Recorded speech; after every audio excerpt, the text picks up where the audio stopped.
Welcome to Inspiration and Transformation from the Banks of the Ganga with Sadhvi Bhagawati Saraswati, an American sannyasi living at the Parmarth Niketan ashram in Rishikesh, India. Sadhvi is president of the Divine Shakti Foundation, a charitable organization bringing education, vocational training, upliftment, and empowerment programs to women and children. Sadhvi is also Secretary General of the Global Interfaith Wash Alliance and Director of the world-famous International Yoga Festival. Join the musings of an American sannyasi as Sadhvi shares the wisdom and teachings of her guru, His Holiness Pujya Swami Chidanand Saraswatiji. Welcome, everyone, to Inspiration and Transformation from the holy banks of the sacred Ganga River in the land of Rishikesh, India. Krishna gave that teaching in the Bhagavad Gita. And I just, for those who are non-Indians, non-Hindus in here, I just want to let you know that the Bhagavad Gita is a scripture that has been extolled enthusiastically by scholars and philosophers of every religious tradition from all across the world. This is it's not a Hindu teaching or an Indian teaching. It's a teaching about how to play your role in the world and what does it all mean. And it's something, again, I wish I had the names and the stories in my mind of who had said what. But if you go online and you literally, Google quotes on the Bhagavad Gita by Western scholars or something like that, you'll come up with dozens of them, of how the Gita gives the answer. So I just want to clarify that this is not about religion. This is about a way of life that is applicable to all and pertains to all and is beneficial for all. And he gives the answer to your question in it, which is, be a tool in my hands. Be a tool. Which is the exact same prayer spoken from the other way. Krishna's given it from the perspective of God, but it's the same prayer, if you look at it as from the perspective of the devotee, that St. Francis of Assisi prayed for. O Lord, make me an instrument of thy mercy. Right? So same teaching. Be a tool, make me an instrument. And there's one thing that's very important when we speak about tools and instruments. Nobody cares if they're made out of gold or covered with diamonds. It's utterly irrelevant. All that matters is their effectiveness. If I said to you, all right, I've got 2 hammers I can sell you. One of them is it's made of gold, it's beautiful, it's covered with diamonds, it's the prettiest hammer you've ever seen. But the end of it isn't actually flat, unfortunately, because, with the diamonds and things like that, so we couldn't really get it flat. There's so many diamonds sticking on it. And so when you actually go to hammer anything, it can't actually hammer the nail in because there's no flat edge. Alternatively, I've got this other hammer that is, it's made of metal or lead or whatever hammers are made of, and it's old and it's kind of rusty and it's not beautiful at all. Which would you like? Well, if you've got a nail that needs to be hammered, everybody's going to choose the second one. Unless your goal is to just take that hammer and stick it up on display on your wall. If you want it as a tool, not an art piece, it needs to be effective. And so as tools, as instruments, we have one duty and one duty only, which is be effective. It's not about be beautiful. It's not about be decorated. It's about be effective. And so he gives that teaching is be a tool.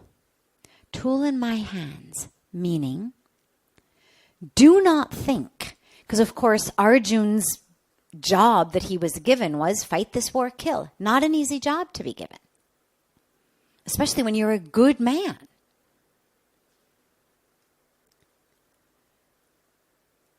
But Krishna's teaching is, you're a tool in my hands. You are not the giver of life or the taker of life. Get off your high horse. Who do you think you are? Really? You can take life? You're that powerful? Get off the high horse. You don't give life. You can't take life.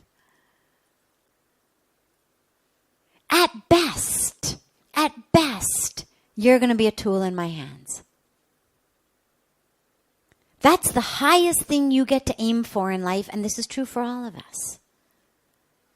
Our highest aim is a tool in the hands of the divine, which is why what we keep emphasizing over and over again is the connection to self, so that you know how you're supposed to be used. Because if you say to me, all right, give me a cookie cutter answer, how should tools be used? Well, it depends what the tool is.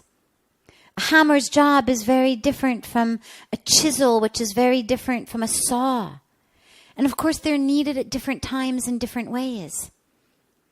If you've got a nail in the wall, you need a hammer. If you've got a board that needs to be split, you need a saw. I don't even know what a chisel does, but I'm sure it does something effective. But when you have different needs, different tools are required. So our duty is to be effective and to be humble enough to be used by the divine. And the last part that Krishna reminds us is surrender. Surrender to me. Again, get off your high horse. This isn't about you. Because Arjun, of course, then worries, well, what about my karma? My God, I'm going to, come back to earth in my next life. Is something really horrible? I cannot imagine a worse karmic fate than one who has killed his own family members. And the answer to that is, when it's about you, when you are the doer, you are the receiver of that karma. When you surrender, and this goes back to the story Pujya Swamiji told about Dada Vaswani on the Ghat. I was also listening. If I sat before you and I started swearing profanity or doing like racial slurs or all sorts of really horrendously violent, inappropriate things, and then I walked away, no one would come up and pick up this microphone and go, bad microphone, bad microphone. Right? Somebody lock that microphone up. We all understand intuitively that the mic is just a tool. It's not going to suffer the bad karma for what I have spoken through it. That's me. Now, that's taken us to kind of a different level that before we end, I do want to bring back just more specifically to what we've been talking about. But that's the teaching that Krishna gives, is surrender so fully to me. That's the only way to break this cycle of karma. Good karma, bad karma. If I sit here and I give a wonderful satsang and I inspire you and touch you up, you could say, well, that's good karma I'm going to get. Not the mic. Me, right, as the speaker. Well, that's the same problem. I'm no more the speaker than the mic is the speaker. I'm being used as an instrument like the mic is being used as an instrument. But as long as I think it's about me, that's where we get stuck.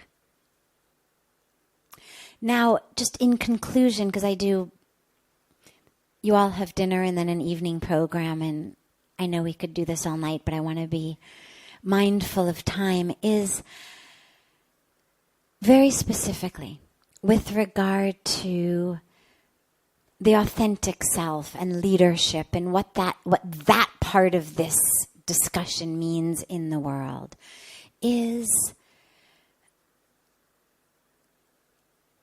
Arjun begins the Bhagavad Gita by saying, this is too tough.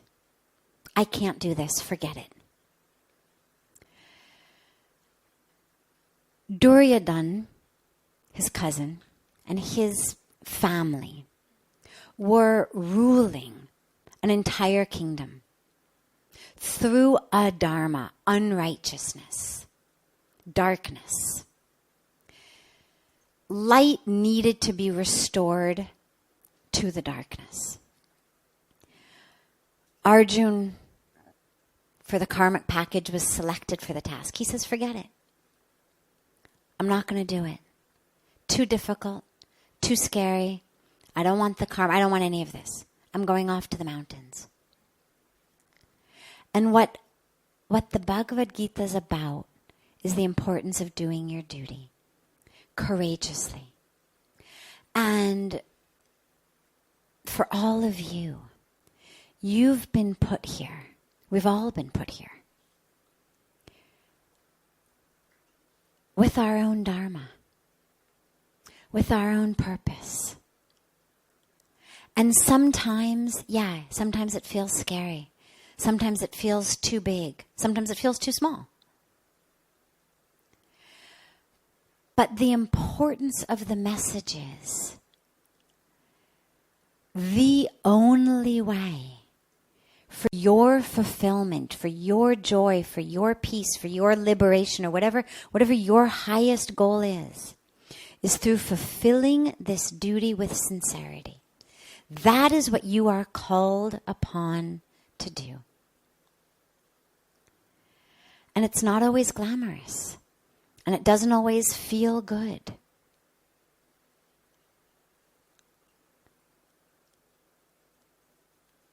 It certainly didn't feel good to Arjun. It wasn't glamorous for him. But there's roles in our life that we are called upon to play for dharma, for light, for truth. I mean, think about it on a different level. You get sick. You've got a horrendous bronchial infection. The doctor gives you a bunch of antibiotics. Well, on a very light level, that's violence. I mean, think of all the bacteria you're killing in your body every time you take an antibiotic. Those are life. But what we recognize is the importance of us moving on so that we can fulfill what we have been put on earth to fulfill. And if I need to take some antibiotics to do it, you take antibiotics to do it. Now, of course, this is not by any means a condoning of violence at all. The path that is needed today is the path of what we call the peaceful warrior. We have enough violence. We have enough people thinking they're killing in the name of light, thinking they're killing in the name of dharma. We don't need more of that. What our world needs today are warriors of light, warriors of peace, who are prepared to stand as light, as peace, as compassion, as oneness, as spirit, in a world that is fighting in the other direction. In a world that is fighting for separation, fighting for greed, fighting for all of that, fighting for us to utilize the world in a way that we lose it in just a couple generations. And to stand as beacons of peace, of oneness, of spirit. Those are the warriors that today needed. The warriors at the time of the Mahabharata needed something different. our Duryodhan today,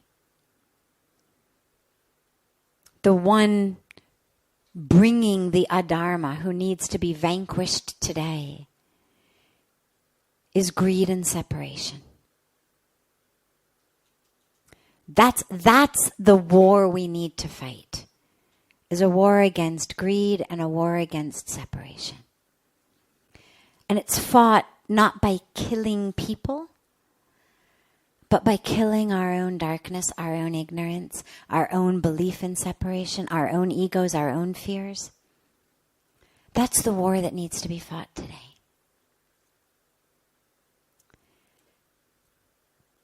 His father, and we'll conclude here, but I can't resist just bringing the last metaphor in.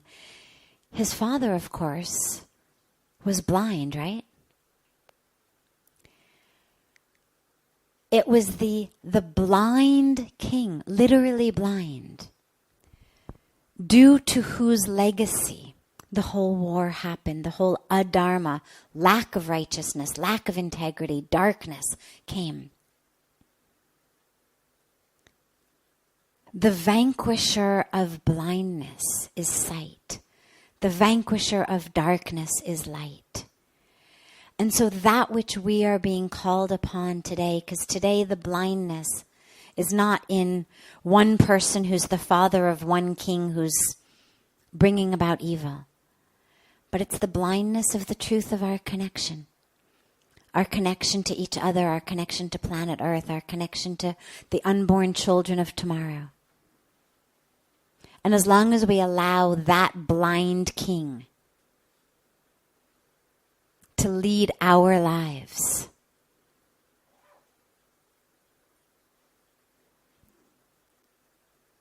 we lose the battle. And the earth as well. As warriors today, it's about how can we find the sight and bring the sight? How can we be the light and bring the light? And that's what's needed today. You're listening to OTR-FM, part of the IOM radio network.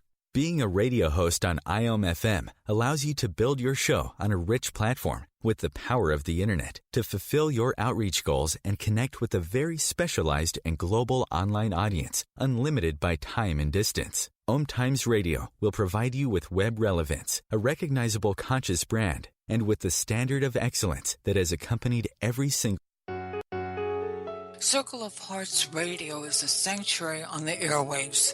Join me, Grandmother Elia, in the circle on Sunday, 2 p.m. Eastern as I share information to both enlighten and nourish your soul. Hi, this is Christina Ricci with RAIN. Every 2 minutes, another American is sexually assaulted. If you or someone you know has been sexually assaulted, you are not alone. Help is just a call or click away through the National Sexual Assault Hotline.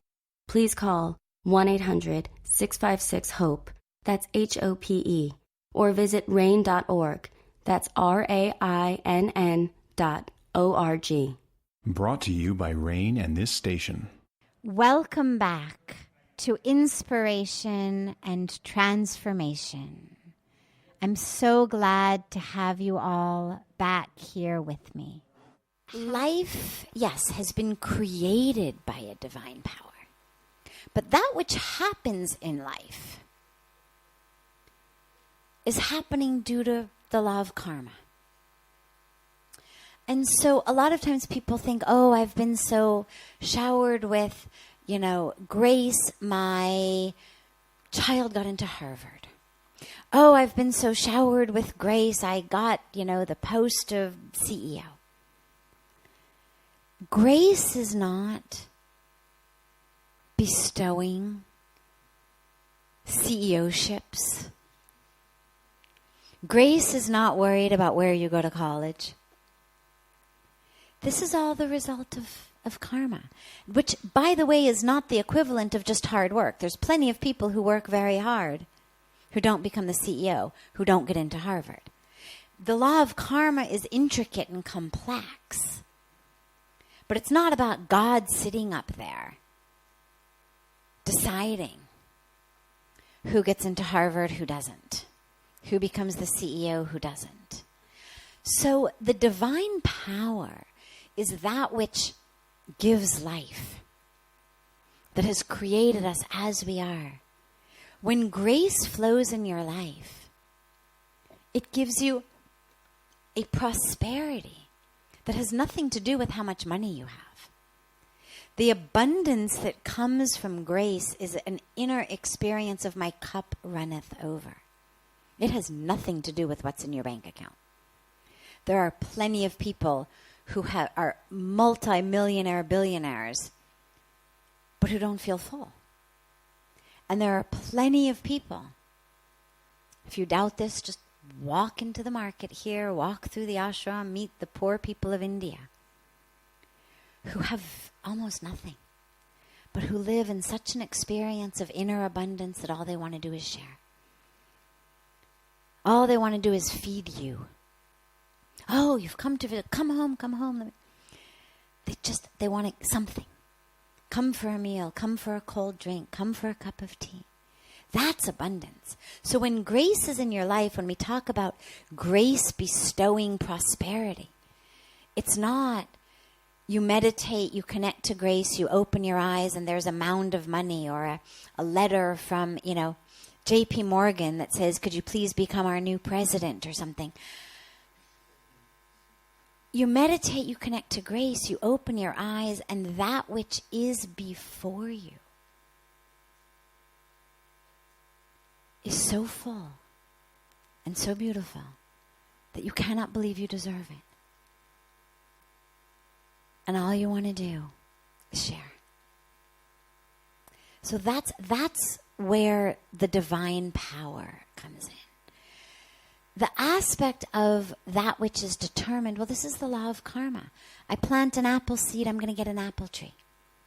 Assuming that karmic thread of my apple seed weaves into the global karmic thread in an appropriate way that bears an apple tree. So, for example, if I plant an apple seed in the wrong season, right before, the frost of winter, well, that seed's going to die. If I plant an apple seed in the wrong place and it doesn't get any sun, and it's going to die.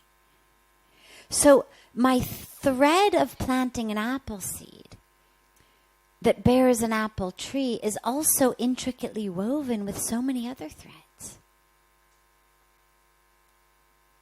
of so many other karmic packages.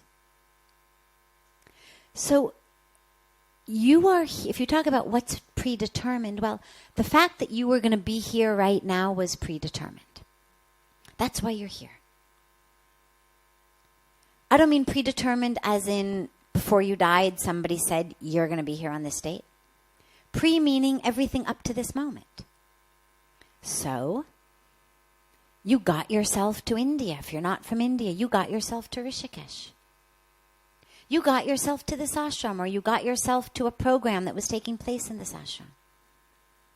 Then you got yourself into satsang in the pouring rain. All of those things add up to predetermine, pre being prior to the moment that you're sitting here, that you're going to be sitting here. Where you're going to be tomorrow is based on what you do today.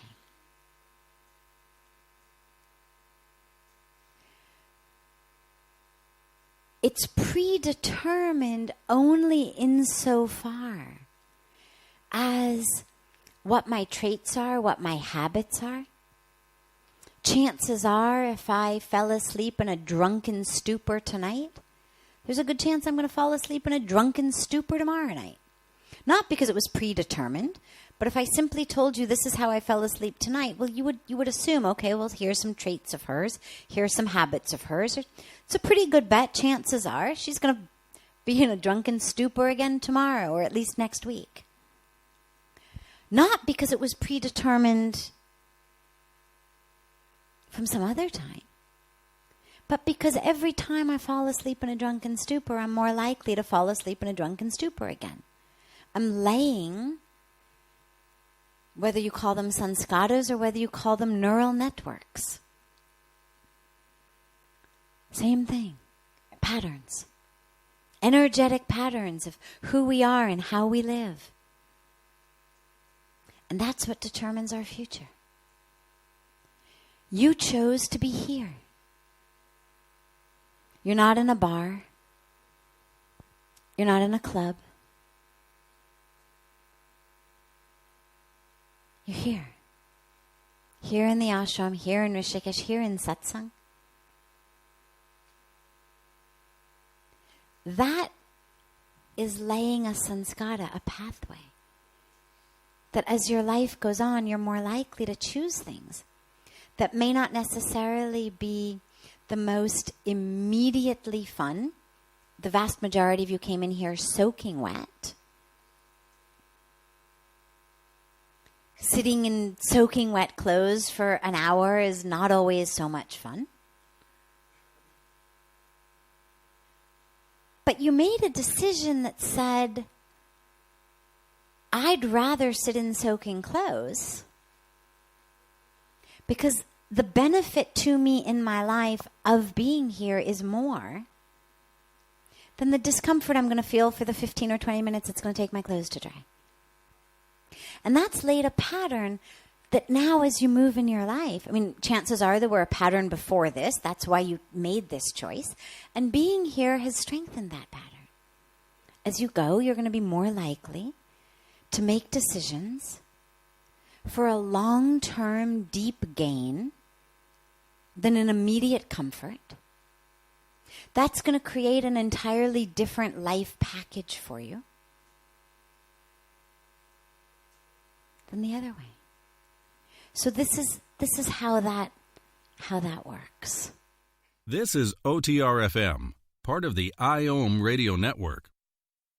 OMTimes magazine is one of the leading online content providers of positivity, wellness, and personal empowerment. A philanthropic organization, their net proceeds are funneled to support worldwide charity initiatives via Humanity Healing International. Through their commitment to creating community and providing conscious content, they aspire to uplift humanity on a global scale. OMTimes, co-creating a more conscious lifestyle. Do you have time to read that inspiring book or that blog post you've been meaning to get to? In your busy world, how do you improve yourself and keep your life going? I'm Lisa Kay, and my Between Heaven and Earth radio show can transform your life just by listening. Be uplifted with inspiring topics, positive stories, and ideas that really work. Between Heaven and Earth radio is conscious living for your soul, every Wednesday at 4 p.m. Eastern Time. Like Baldwin with People for the Ethical Treatment of Animals. I grew up loving circuses and other traveling animal shows, but it never occurred to me what life might be like for the animals. Training wild animals to do things they don't understand takes force. Routine discipline with a hook or whip with the heel of a boot shows the animal exactly who's the boss. Don't patronize animal acts. Please contact People for the Ethical Treatment of Animals. 757-622-PETA. Welcome back. This is Sadhvi Bhagawati Saraswati with inspiration and transformation. The power of ritual and the power of getting into the subconscious is something that can't be overstated. On the other hand, I don't want to prescribe certain rituals because so many people come from so many different walks of life that I don't want to come in and say, this is the ritual, because if that's not a ritual that you feel comfortable with, I don't want people to feel like, oh, well, I can't do it then. But what is important is to know that when we're carrying things, we're frequently carrying them in our subconscious and our unconscious minds. That's why they're patterns. We react. And a lot of times we don't even know why we react.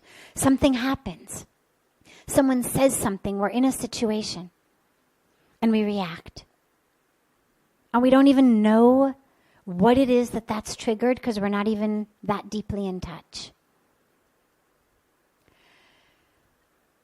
Chanting this in our conscious mind, eventually, chant it enough, it'll get into the subconscious. This is the power of repetition. So you can get there. But it really takes a lot of repetitions. This is when people, talk about affirmations and just reminding yourself over and over and over again, to the point where it's not your conscious mind saying, oh yeah, I let go, I am free. It literally becomes a subconscious teaching within the self. Because we have to get from the conscious to the subconscious in order to be able to impact it. Otherwise you're shouting at, somebody that's across a 5-inch thick glass wall from you and can't hear you, or speaks a different language than you. But if you really repeat it enough, it'll absolutely sink in. Absolutely sink in. On the other hand, if you have a practice that allows for ritual, and rituals can be anything. Rituals don't necessarily have to be things prescribed by our scriptures. I know in the Hindu tradition we have our yagna, our fire ceremony, which is something that we give to. We give all of that within us, which is blocking us. And of course, it doesn't have to be religious. We do it very, very frequently in ways that aren't religious. For people of every religion, of every walk of life. It's our swaha ceremony.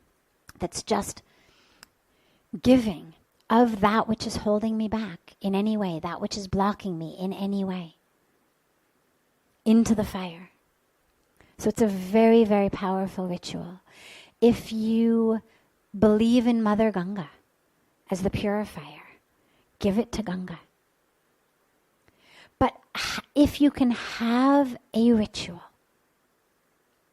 it can be a made-up ritual, literally. But something that is deeply meaningful to you. Maybe there is a symbol of that person, of that act, of what happened. Burn it. Literally. Burn it.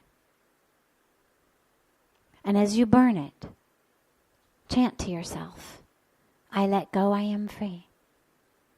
I let go, I am free. If it's biodegradable, bury it. Give it back to the earth with the awareness that Mother Earth is going to hold it, hold you, sustain you. There's an infinite number of rituals that we can come up with. You'll know what feels right to you. But even if you don't have a ritual, the power of that repetitive chanting absolutely goes from the conscious into the subconscious, and it starts to chant itself. This is how we got indoctrinated in the first place. Nobody took a syringe and injected not enoughness into our veins. We heard it over and over and over again. And eventually we believed it. So you have to change the programming. There's also practices of hypnosis. There's practices of techniques called Psych K, for example, that has to do with brain balance. I mean, there's all sorts of different ways to get at the subconscious. But what's most important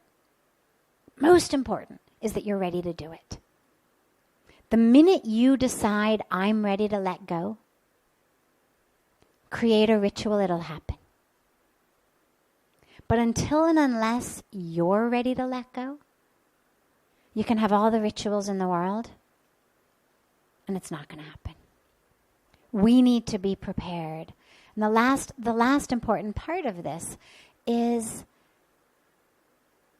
we need to ask ourselves, well, who would I be if I weren't an alcoholic, if I weren't the child of an alcoholic, if I hadn't been abused, if I weren't discriminated against, if I weren't, what's the part of my identity that I've become so comfortable with?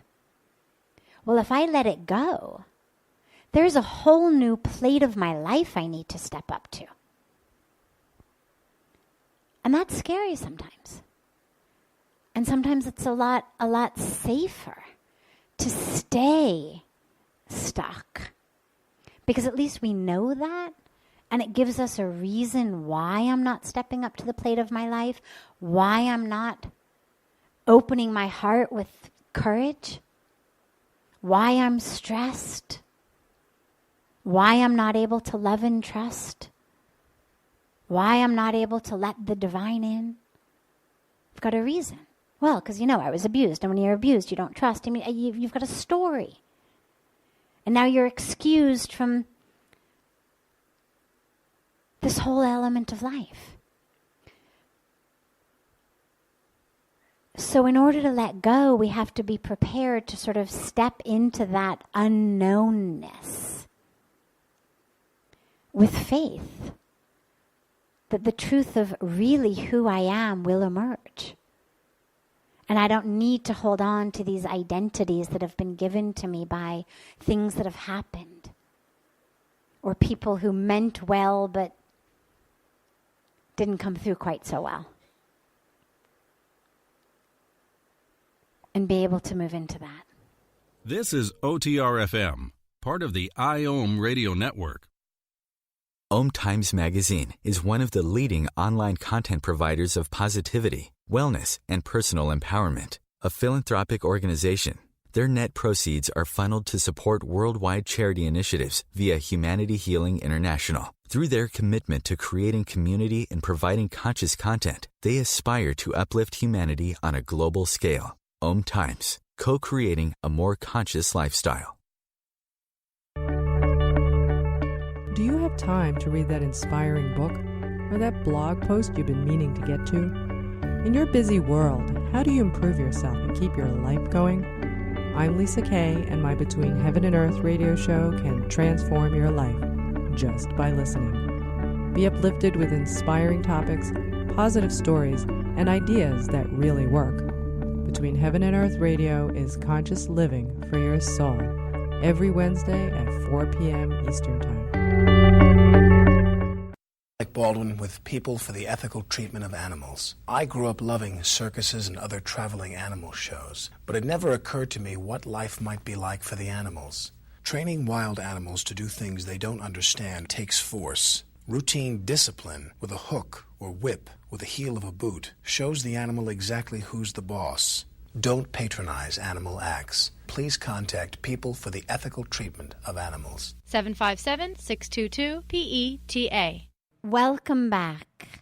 This is Sadhvi Bhagawati Saraswati with inspiration and transformation. It has been said that spiritual growth and finding inner peace is the highest form of service we can offer the world. How can we find the right balance between the silence and solitude that is so often conducive to spiritual progress and interacting in the physical world? So first of all, it's really important to realize that these two things are not actually meant to be separate and distinct. It's like saying, so in order for my body to work, I need to breathe, and I need to sleep, and I need to digest my food. So how do I balance those things?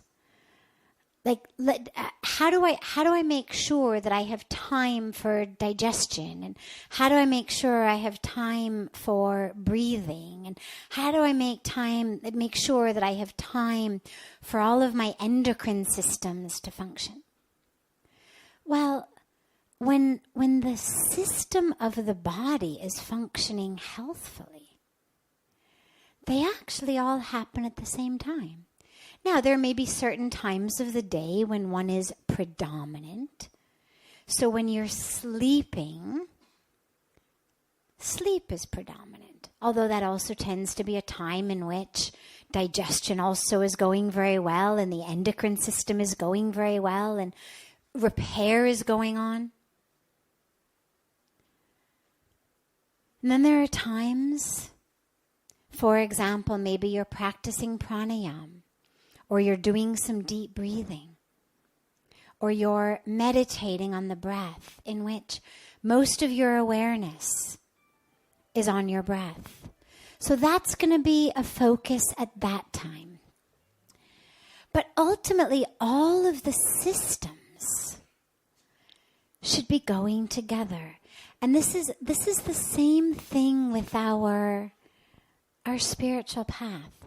It's not one or the other.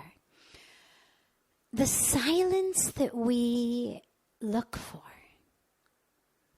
is a silence that stays with us even while we're interacting in the world.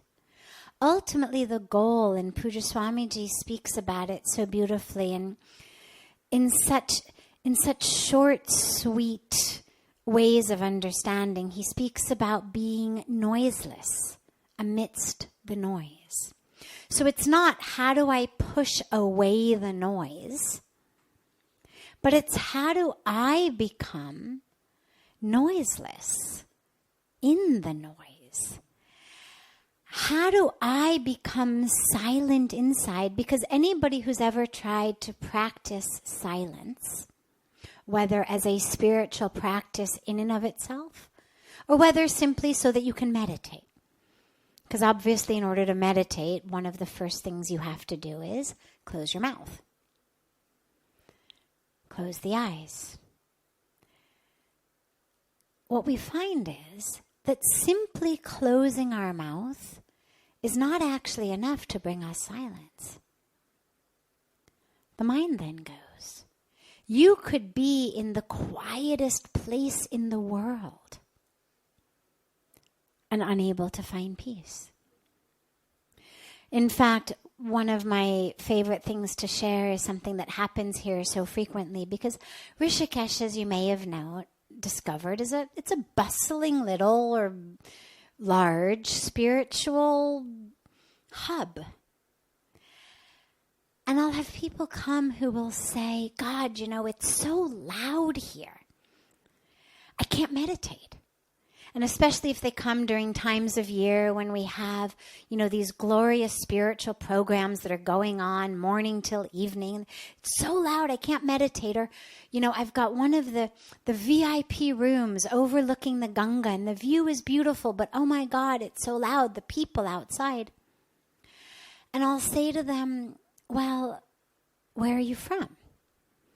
And they say things like Maine, or New Hampshire, or the countryside of England, or, places that have a population less than this room for the state. Rishikesh has more yoga studios than those cities have people. So I say, so wait, you've come from Maine to India looking for quiet. If you can't meditate in the silence of where you live, if you can't meditate somewhere that has 5 or 10 people per square kilometer, clearly the problem is not outside. And what India gives us in all of its hustle and bustle, in the fact that there really is nowhere you can go. I mean, go up, up, up in the mountains, and you're going to find people. You're going to find villages. You're going to find yatris. You're going to find hustle and bustle. And what India offers us is the opportunity to find that noiselessness amidst the noise. Because when you learn to meditate in India, you can take that back. And whether it's the quiet of Maine or New Hampshire or the south of England, or whether it's a subway in Manhattan, that then stays with you. And so when we look at our spiritual practice, we really need both, but we need them not as separate boxes. The silence that we practice internally is meant to stay with us. And so, yes, it's a very important and wonderful practice, and whether you practice it a certain amount of time per day, like Pujya Swamiji does, whether you practice it a certain number of days or weeks in a year, whether you do it a day a week, whether you do it at the turn of seasons, whether you do it on Ekadashi. I mean, people have all sorts of different personal practices of when they observe silence. But the point of that silence is for me to be able to then go into the world and carry the silence with me. It's not about now I'm interacting in the world and then I have my silence time. The silence is within. And the silence grounds us so that we can be vessels and vehicles, tools of the divine on earth. Because that's the point. The point of the peace, the point of the enlightenment is not in a vacuum. It's not my peace, my bliss, my enlightenment, I'm done, let everybody else suffer and go to hell. That's not the highest spiritual goal. My peace, my bliss, my enlightenment, so that I can then be a clear vehicle for God's will to flow through me. So that when I move through the world, I'm not moving from a place of ego. I'm not moving from a place of judgment or criticism or competition. It's not what I want, how I want it. Where's my name? Where am I? Where's it? It's not about that. It's about me as an instrument, me as a tool.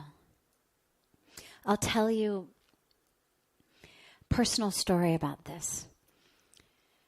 When I was taking sannyas, which is the official ordination or initiation into a monastic life, the life of wearing the orange robes, the life of being a sannyasi. When I was going to take this, I was very, very blessed because I was given sannyas by Pujya Swamiji, my guru, and another very amazingly divine, holy, revered saint of India. And he's from Mathura, near Vrindavan, the land of Krishna. And he's someone whose life is really dedicated to the monastic process. And he has dozens, if not hundreds, of people he has initiated into this order. And so when I was getting ready for it, I said to Pujya Swamiji, so what are all the things that I need to do? And Pujya Swamiji said, go and talk to Maharaji, and he will tell you. This is what he does so frequently.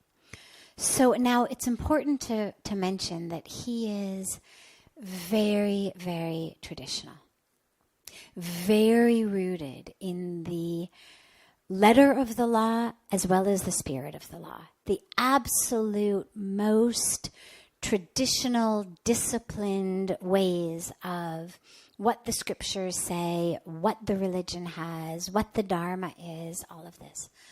So I go and I sit with him and I say, Maharaji, tell me what to do. We've got 2 weeks, 3 weeks, a month, whatever it was before I'm going to have this. What are all the things I need to do in preparation? So he says to me, for the the week before the ceremony, you need to observe fast. You can eat just fruits and milk.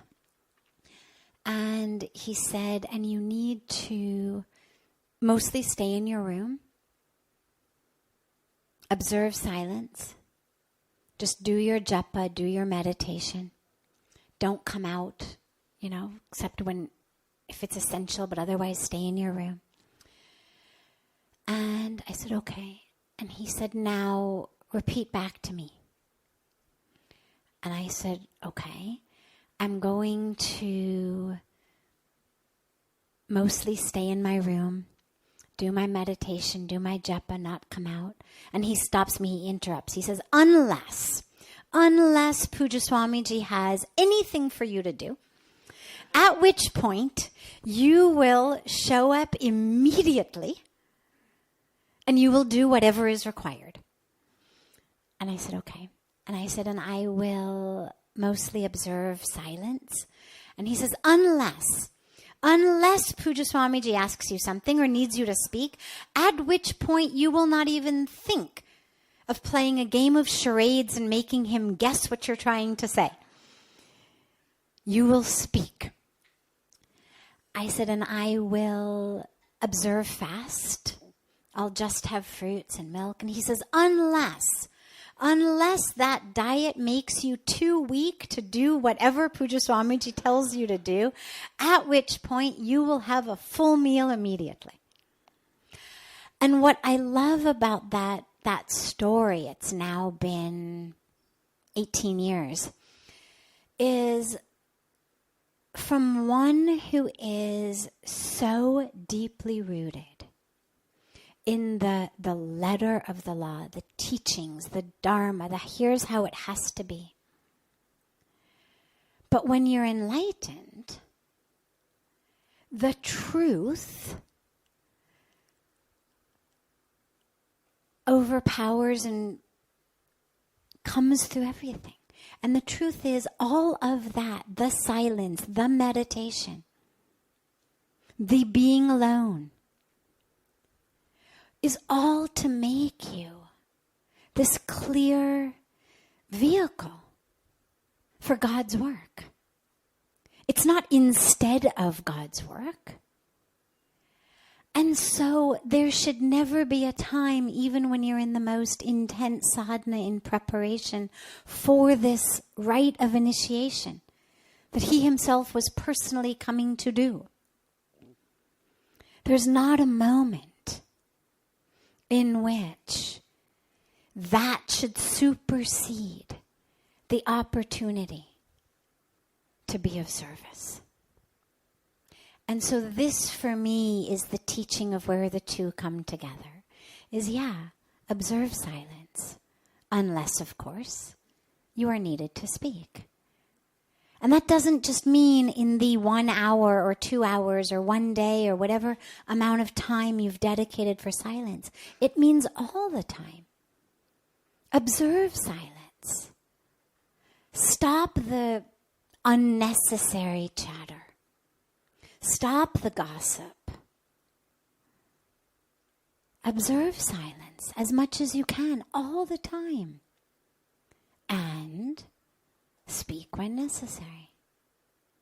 And do as much meditation and japa as you can, unless there is something required of you in service.